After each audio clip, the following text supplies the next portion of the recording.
The summer after graduation, I was diagnosed with stomach cancer. And of all times, that was when Rose chose to confess her feelings for me. I didn't know if I was going to live or die, so I just pushed her away. But fate wasn't done with me, and I beat the cancer. 6 years later, Rose was my interviewer. She cornered me in the men's restroom and said, "Make, how about we switch roles from all those years ago? Do that, and I'll make sure you pass this interview." The moment I saw Rose on the interview panel in the hallway, my first instinct was to flee to the restroom. What I didn't expect was for her to follow me, backing me into a corner until I was trapped in a stall. "Rose, this is the men's room." I protested. "This is my company," she retorted. My eyes went wide. After 2 years of fighting cancer, I managed to get into a top university again, and I felt like I was on top of the world. The reality, though, was that I had lost 2 years while my peers were already making their mark. "Let me out. I have an interview to get to," I said. She was dressed in a professional skirt suit, and her slender figure made me swallow hard. Rose deliberately adjusted her stockings, a sly smile playing on her lips as she asked, "Like what you see?" I felt like a deer in headlights, first nodding, then quickly shaking my head. "Oomph. You disappear for 6 years without a word, and you think I'm just going to let you pass this interview?" A wave of guilt washed over me as I looked at her flawless face, completely at a loss for words. "You're mixing business with pleasure," I accused. "Good," she said. "So you remember we have a personal score to settle." She moved closer, and I could smell the faint, elegant scent of orchids on her. I instinctively backed away, but my back was already against the wall. "Make, how about we switch roles from all those years ago? Do that, and I'll make sure you pass this interview." "What do you say?" "What do you mean, switch roles?" I asked. "What do you think I mean?" she countered. Was she playing games with me? I was still trying to figure it out when she closed her eyes, offering herself up to me. Staring at her luscious red lips, my mind went completely blank. Here I was for a job interview, getting cornered in the men's room by the CEO. This kind of insane luck was just handed to me, but how could I possibly take it? While her eyes were still closed, I saw my chance. Without a second thought, I bolted out of there. I knew she was just trying to get back at me. I had rejected her harshly 6 years ago, and she must have resented me for it ever since. That was it. I wasn't going through with the interview. Just as I stepped out of the building, I got an iMessage from an unknown number. "Coward, get back here and finish your interview." I gritted my teeth and blocked her number. It's not that I didn't have regrets. If I had known back then that I was going to live, I probably wouldn't have turned her down. I can still picture the utterly heartbroken look on Rose's face after I rejected her. The very next day, I left with my father for a major hospital in another state and cut off all contact with everyone I knew. My dad always said I had a stubborn face to match my hard heart. To be honest, it was just my pride getting the better of me, to a fault. Luckily, I landed a job with the second company I interviewed. The awkward part was that it was in the same office building as Rose's company. I was on the 18th floor, she was on the 26th. Every day, I was on edge coming and going from work, terrified I'd run into her. Sure enough, the crisis I was dreading happened in my second week. I had started staying an extra half hour after work each day with one simple thought in my mind. The CEO wouldn't be working late. I was wrong. When the elevator doors opened, Rose was standing there, looking down at a report. I tried to make a quick U-turn, but she was faster, grabbing my arm and yanking me into the elevator. She pulled so hard that my tall frame nearly lost its balance. Seeing me stumble, she quickly steadied me by pressing her head against my chest. "You big oaf," she muttered. Her head against my chest left me stunned for a solid 3 seconds. When she realized our position, a blush crept up her face, and she pulled away, leaving us in an awkward silence. "You work on the 18th floor?" she asked. "Yeah." "Well, at least you learned your lesson and decided to stay within my orbit." 6 years apart, and she was still just as full of herself. I stayed silent, pretending I hadn't heard her. But my embarrassment only grew when the elevator doors opened. I had forgotten to press my floor button and had followed her all the way down to the parking garage. "Sorry," I said. "I need to go back up." I had a very bad feeling about this. And just as I suspected, she grabbed my arm and pulled me out of the elevator. "I'll give you a ride home." I wanted to pull away, but she seemed to read my mind. "If you fight me on this, I'll scream," she threatened. "Your call." I had no choice but to get in the car with her. The drive was silent, but when I glanced over, I could tell she was fuming. Being the boss had definitely made her unpredictable. She slammed on the brakes at an intersection, and I nearly went flying into the windshield. "Why didn't you show up at Northgate after graduation? Do you have any idea I waited a whole semester for you?" Our test scores had been good enough for us to get into the same university. But I knew I couldn't go. I had to be in the hospital. Something came up with my family. I lied. I started college 2 years late. "Are you sure you weren't just avoiding me?" she pressed. I guess I was in a way. After all, I had shut her down pretty hard. I'd even heard rumors that she got sick because of it. I'm sorry, Rose, I said. What I did back then was wrong. I apologize. She didn't respond, just laid on the horn at the car in front of us and kept driving. When we finally got to my place, I quickly unbuckled my seatbelt. Thanks for the ride home. See you. She just stared at me, expressionless, then casually pressed a button, locking all the doors. She spoke in a low voice. Make, are you just messing with me? Wasn't 2 years in high school enough for you? You want to keep this game going? I had no idea what she was talking about. Well, had I ever messed with her? She was the one who confessed to me. What are you talking about? I asked. Nothing, she said. I'll just mess with you instead. Before I could even process that, she leaned in and bit my neck. It didn't hurt, but it was surprisingly ticklish. I was completely stunned. Rose, what are you? What am I what? Are you going to pretend you didn't enjoy that? I was speechless. Suddenly, there was a knock on the window. She unlocked the doors and slowly rolled it down. When I saw who it was, I felt like I was looking at my savior. I jumped out the second the door was unlocked. Rose got out of the car, her expression turning sour. Who is she? She demanded. I threw my arm around Chloe. Honey, you're here.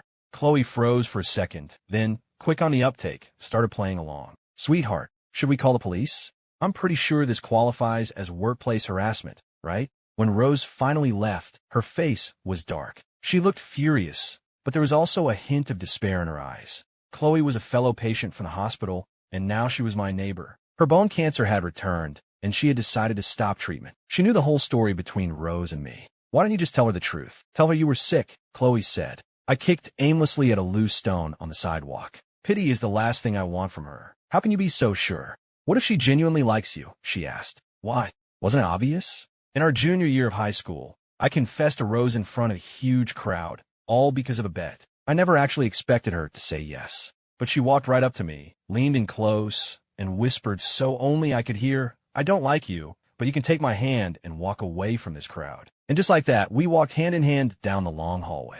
She had saved my pride, but I knew there was a huge gap between our world that we could never cross. For a while, everyone thought we were actually a couple. But it wasn't long before she started being seen everywhere with the most popular guy in school, Ethan Miller. The rumor died on its own. I became the laughingstock of the school. The most ironic part was that the bet had been Ethan's idea in the first place. We had always been rivals, competing for the top spot, and the only thing he had on me was his family's money. He was right. A girl like Rose would never fall for someone like me. She and Ethan were the ones who belonged together. For the next few days, I didn't see Rose at all. Instead, I overheard some of her employees talking about her in the elevator. I heard from Mr. Smith that Ms. Williams is on sick leave, recovering at home. No wonder we haven't seen her.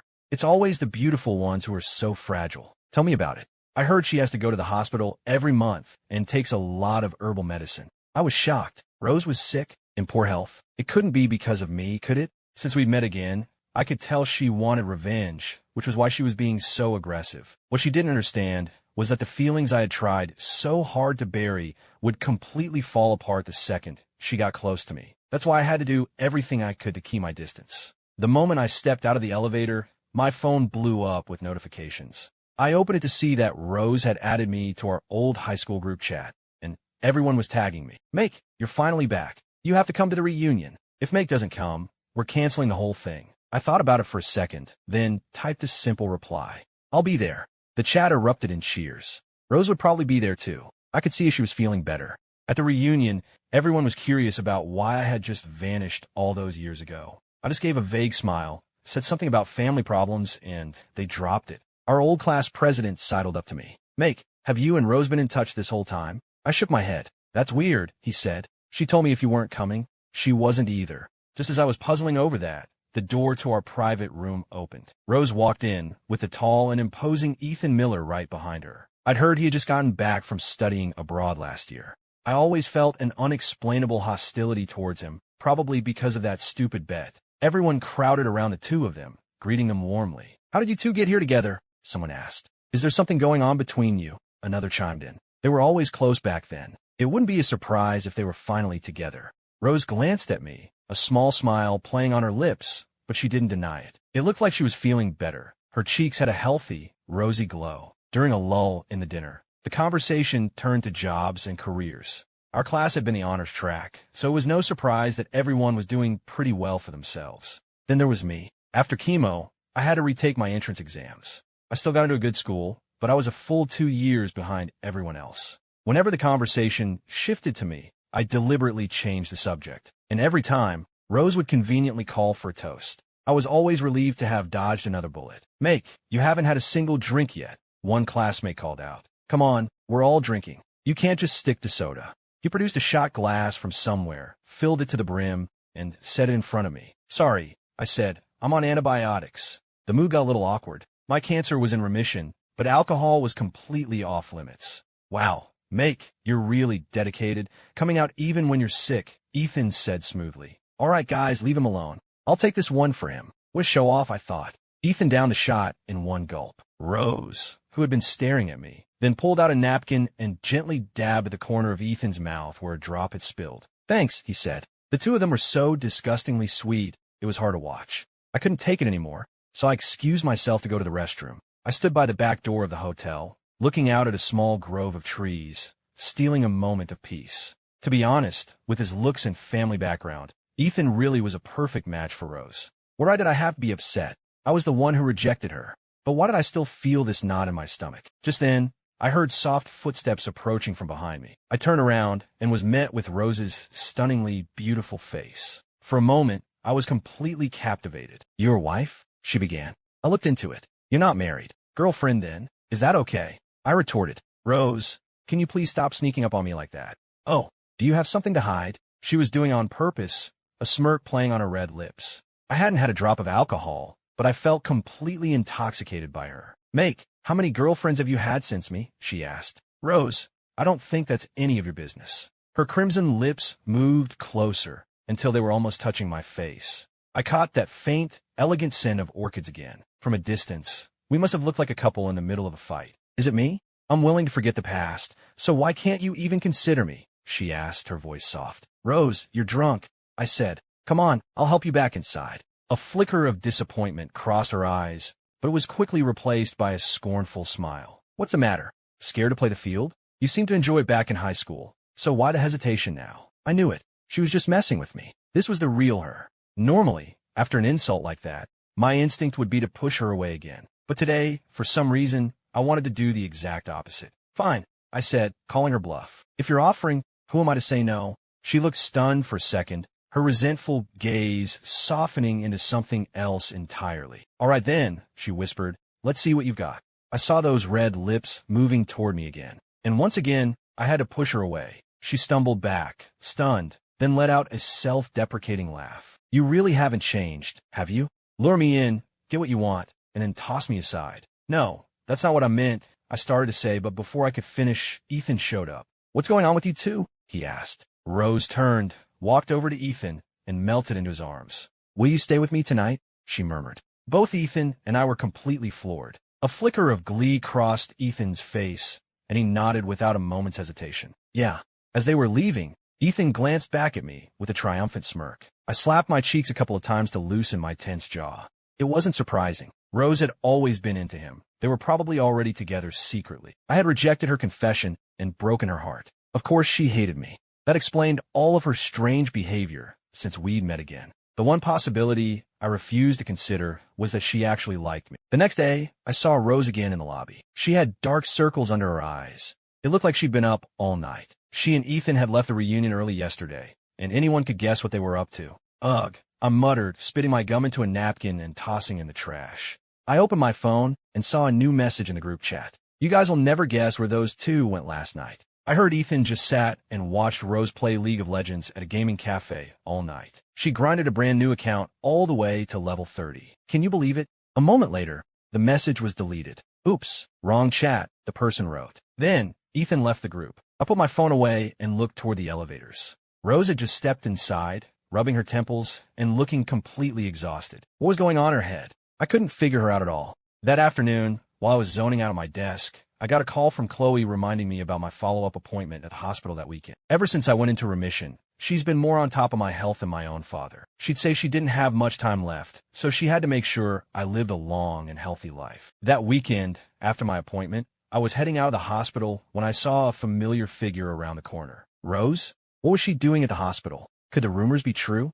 Did she really have some kind of strange illness? I followed her and watched as she went into a clinic. I casually wandered over but I froze when I read the sign on the door. It wasn't latched properly and had swung open just a crack. I could hear Rose's voice, a mix of urgency and frustration. Why is it that I only feel that intense desire when I'm with him? I don't feel that way about any other man. Doctor, is there something wrong with me? Miss, this is the gynecology department, the doctor replied. I suggest you consult a psychologist or a neurologist. I was completely baffled. No way. She couldn't be talking about me, could she? Was it possible that because I rejected her, she developed some kind of psychological block? It would explain why she seemed to hate me, yet couldn't stop herself from getting close. Suddenly, a lot of things started to make sense. I closed my eyes and smacked myself on the forehead. What had I done? When I opened them again, Rose was standing right in front of me, a look of pure contempt on her face. What are you doing here? She demanded. A doctor's appointment. In the gynecology wing? She asked skeptically. I said nothing. She glanced around. Here with your girlfriend? Or maybe I just got lost? I tried to make a run for it, but she grabbed my arm. Meg, we need to talk. I took a deep breath, mustering my courage. Rose, I know this is my fault. Because of what I did, you developed this condition. But I can't be in a purely physical relationship, and I'm definitely not interested in some kind of arrangement. However, I'm willing to help you with therapy or whatever it takes. I'm sure you'll get better one day, and then you'll be free to be with someone you genuinely like. My little speech left her speechless. After a few seconds of silence, the light in her eyes seemed to fade. She lowered her head and let out a bitter laugh. Are you really that terrified of getting involved with me again? The orange glow of the evening sun streamed through the window, bathing her in light. She turned to leave, but stopped after only a few steps. Don't worry, she said without turning around. This has nothing to do with you. It's just a consequence of living a little too wildly these past few years. Don't flatter yourself, Meg. I felt like Rose and I were trapped in a hopeless knot.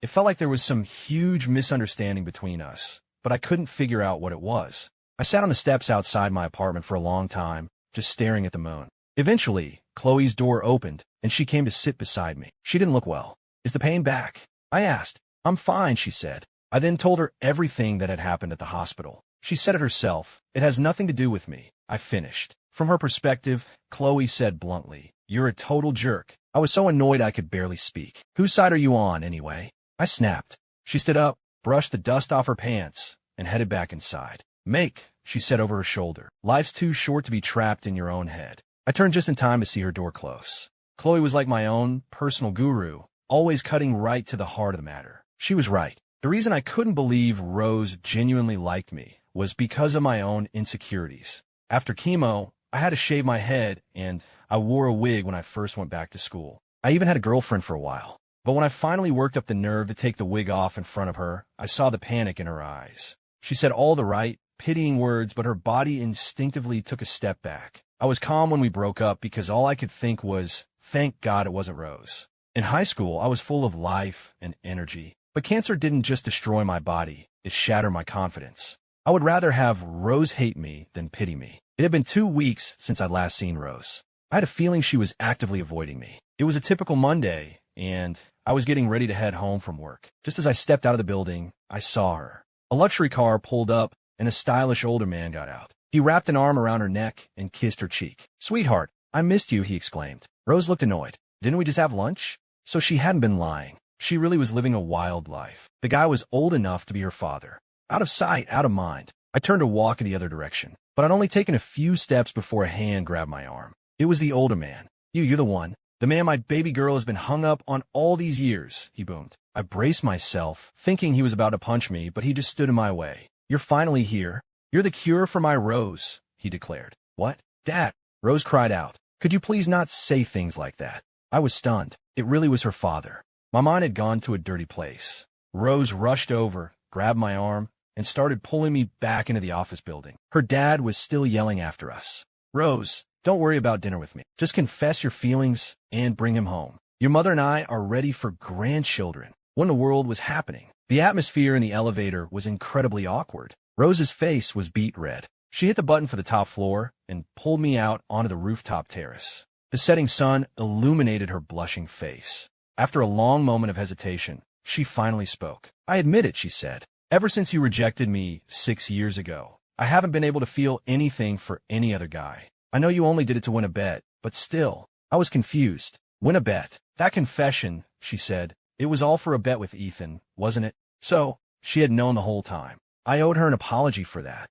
and I felt a little awkward. I'm sorry, I said. I was young and stupid. You know how I was back then? Always competitive, never wanted to lose at anything. It was just like that time I had an eating contest with Jimmy, and he almost ended up in the hospital. Ethan dared me to do it. I knew you'd already turned him down, so there was no way you'd say yes to me. I was just trying to one-up him. I wasn't thinking. I thought I sounded pretty sincere, but when I glanced at her, her expression was cold, and she didn't seem satisfied. Make, she asked, her voice flat. Did you ever, even for a second, actually like me? The question caught me completely off guard. Of course I did, but what good would it have done? I was about to just give in and tell her everything, but right then my phone rang. I pulled out my phone and saw Chloe's name on the screen. Don't answer it, Rose said, her voice like ice. I ignored her. Hello. It was my dad. Make, it's Chloe. She collapsed. You need to get to the hospital now. My heart sank. I hung up and sprinted for the elevators. Rose screamed after me. If you walk out that door now, you will never see me again. I steeled myself and kept going without looking back. Chloe was in bad shape. The doctors said she didn't have much time left. I knew this was coming the moment she decided to stop treatment. But now that the time was here, my heart ached. She slept most of the time, and all I could do was sit by her side and pray. Please, God, just give her a little more time. Let me give her some of mine. I don't want any of your lifespan, she whispered, her eyes still closed. I'm a fairy. This mortal world isn't for me. It's a miracle I've lasted this long. She managed a weak smile. I frowned. Are you reading my mind? Do I need to? She countered. You're an open book.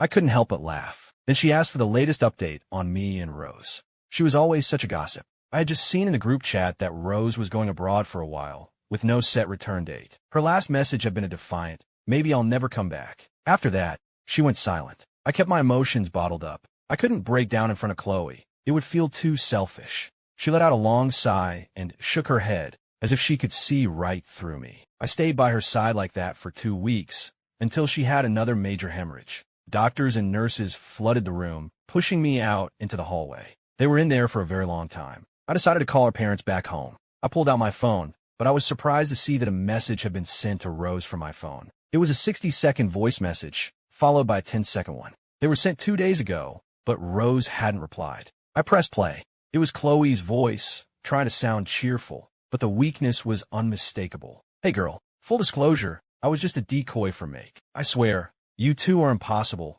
Neither of you knows how to just talk. It's obvious you really like him, which is why you feel like he abandoned you. All I can say is that Make is more stubborn than a mule. He's not like other guys, but he would never intentionally hurt anyone. He once told me he liked a girl so much that the only way he could work up the courage to confess was by making it part of a stupid bet. That was you, wasn't it? Anyway, I won't say more. I'm sick, and I don't have much time left. You need to come back. Sometimes boys are harder to handle than girls. Come back and help me comfort him. By the end of it, I was a sobbing mess. I played the second, shorter message. Honestly, Chloe's voice said, if I weren't sick, I'd never let you have him. If you don't come back, I'll haunt you. Everything was silent, and something inside me just snapped. I stood by the door, tears streaming down my face. Chloe, just live a few more years, I choked out. Just a few. It's not like you aren't annoying sometimes anyway. Rose is gone. If you leave me too, I don't think I can take it. I admit it. I'm not strong enough. One of you has to stay with me. Mate. I spun around. Rose was running toward me, a fragrant breeze in her wake. She collapsed into my arms, out of breath. I'm back, she gasped. I'm not leaving. I'm never leaving again. I didn't have time to wonder how she got there. I just held on to her tightly, letting all my emotions pour out. Her shirt was soaked with my tears when the doctor finally came out. I'm sorry, he said. We did everything we could. I stayed to help Chloe's parents with the arrangements. I didn't sleep for days. I was completely exhausted, but I still went to work. I spent the next few days like a zombie, just going through the motions. I saw Rose a few times, but I deliberately avoided her. The way she looked at me was so gentle, like she was waiting for me to get through my grief. Then one day my body gave out, and I fainted in the elevator. When I woke up, I was lying on the sofa in Rose's office. She placed a glass of warm water on the coffee table beside me. You're awake? She asked softly. I watched the steam rise from the glass as I forced my aching body to sit up.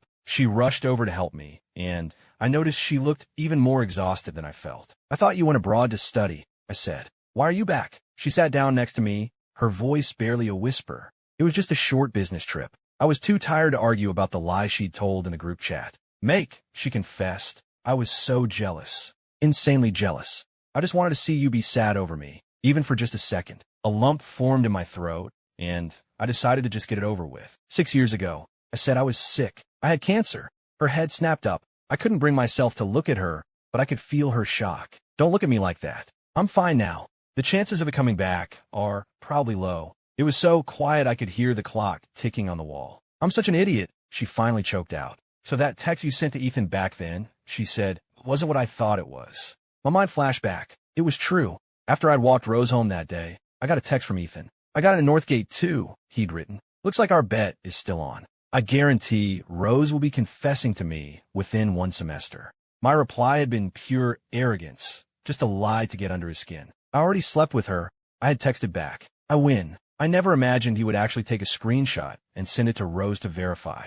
No wonder she thought everything I did was just part of the bet. The confession, the possessiveness, it was all a game to her. Of course, she was furious. So you were serious back then? She asked. It wasn't about the bet. It was real for you. I felt a fresh wave of shame. Well, we were laying all our cards on the table, so I decided to air my own grievances. But what about you? You were into Ethan, weren't you? That set her off. Her voice rose, and she looked disgusted. Who said I liked him? He was constantly hitting on me. I thought your confession was the perfect excuse to get him off my back, but then you had to be all macho and reject me flat out. I was speechless. Actually, she continued, before you confessed, Ethan came and told me it was all a bet. I didn't want to be a prize, but I wanted you to win. That's why I played along and let you walk me away. But you started hanging out with him right after that, I pointed out. That was to make you jealous. You rejected me, remember?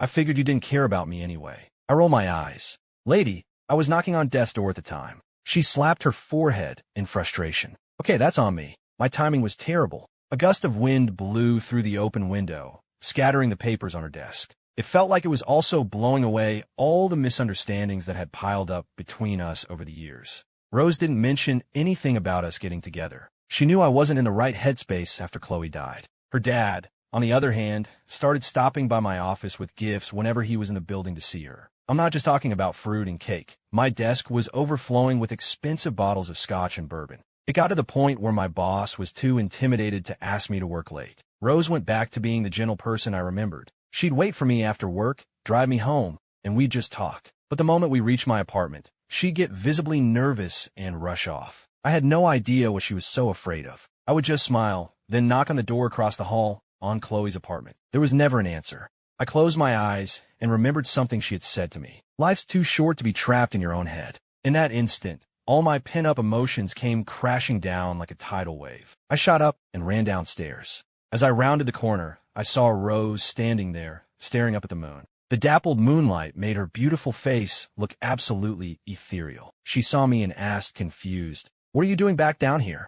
I ran to her and pulled her into a fierce embrace. Her body went stiff, as if she couldn't believe it. "Hold me," I whispered. Her arms finally wrapped around me. "What's wrong?" she asked. "I'm sorry," I said. "And thank you for waiting for me." She gave a small, soft laugh. "I've waited 6 years. What, a few more days? Whenever you're ready, just come find me. I'll be right here, waiting." I looked down at her beautiful red lips and lowered my head to kiss her. It was just as soft as I had always imagined. She led me into her apartment. Her face was flushed, making her look even more desirable. "Are you sure about this?" she asked. "I've been waiting 6 years. I might be a little intense." Her fingers, which had been working on a second button of my shirt, paused. My words had given her a moment of hesitation. "Maybe we should just forget it," she said. I swept her up into my arms, laid her down on the bed, and kissed my way down her collarbone. "Too late," I whispered. She cried for as long as the moon was in the sky, and to think I was worried I would feel pity for her. I couldn't have been more wrong. Later, she took control. "I've been sick before," I started to say. "But you're all better now, aren't you?" she murmured back. Later that night, as she was curled up against me, she bit down hard on my shoulder. I winced. "Rose, was that to get even for what happened back then?" She giggled, a silly, happy sound. "Yep," she said. "Now we're even." I was about to retaliate, but she just snuggled deeper into my chest. The next morning when I woke up, she had already made breakfast, complete with a smiley face drawn in ketchup on my eggs. "So childish. I called your office and told them you'd be in late," she said. "Why aren't you at work?" I asked. "I took the day off," she replied. And so impulsive. On the drive to my office, the pain in my stomach grew more intense. It had been coming and going for a few days, but I'd just been ignoring it, telling myself I was just exhausted. Was the cancer back? I couldn't even bear the thought. I just found happiness. I couldn't lose it all now. "What's wrong?" she asked. The cold sweat on my forehead gave me away. Where does it hurt? The pain was so bad I couldn't speak. I just pointed to my stomach. She made a sharp U-turn and sped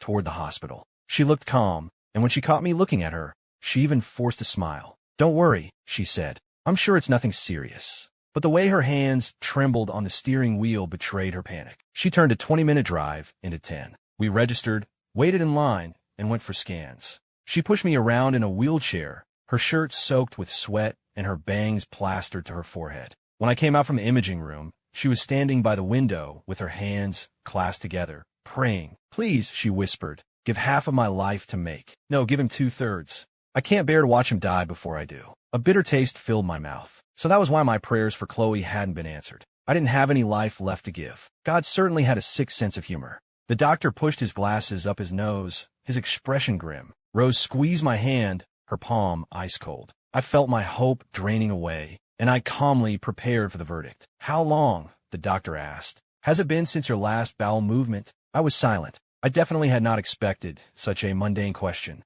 I blinked, then answered quietly, maybe 3 or 5 days. A week? Maybe 10 days. The doctor turned his monitor toward us, showing my scan. "You see all this?" he said, pointing. "That's impacted stool. Of course you're in pain. You've been constipated this long without doing anything about it. And you," he said, looking at Rose, "you're not a very attentive partner." The doctor looked pointedly at Rose. She coughed to cover up a laugh. "Yes, you're right," she said. "My mistake. It was the most embarrassing moment of my life. The image of my clogged intestines will haunt me for the rest of my life." To make matters worse, the second we left the doctor's office, before I'd even taken any medication, I felt a sudden, urgent need. I took off for the restroom right in front of Rose. The relief was indescribable. I felt light enough to float. But my relief turned to despair when I realized Rose was waiting right outside, having heard the entire symphony. Just kill me now. I wanted the earth to swallow me whole. I walked out of the restroom awkwardly. Rose was engrossed in her phone. "What are you up to?" I asked. "Oh, just ordering some bananas and dragon fruit to be delivered to your apartment," she said. "You're not going to work. I'm taking you home." I kept my head down, too embarrassed to meet her eyes.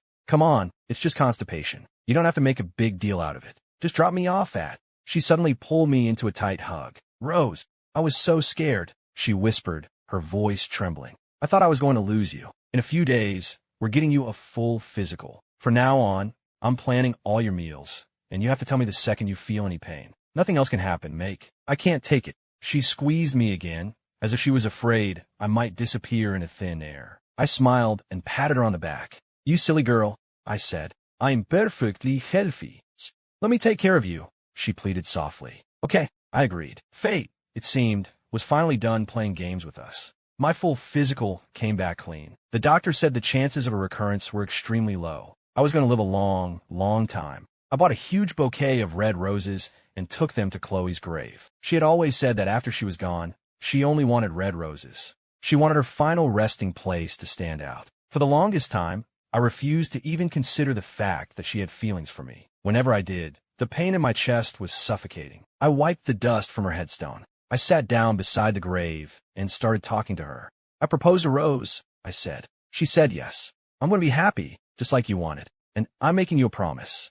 In the next life, it's my turn to look after you. You have to be healthy and wait for me. In the next life, you have to live a long, full life." A light rain began to fall. I looked up and saw a single cloud shaped like a smiley face, as if she were answering me. When I walked out of the cemetery, Rose was leaning against her car, letting the rain fall on her. We were both soaked. I walked up to her and ran my fingers through the ends of her hair, dislodging a few raindrops. "There's an umbrella in the car," I said. "Why didn't you use it?" "You were getting wet too," she replied. I leaned in and gave her a quick, soft kiss. "City Hall should be open by now," I said. "Let's go get our marriage license." "But my makeup is a mess." "How about tomorrow?" she protested. "Nope, I can't wait another day. I need to be able to legally spoil you by tonight." She understood exactly what I meant and gave me a sweet smile as she started the car and headed for City Hall. The clouds parted, the sun broke through, and a rainbow appeared in the sky. I figured it was a wedding gift from Chloe.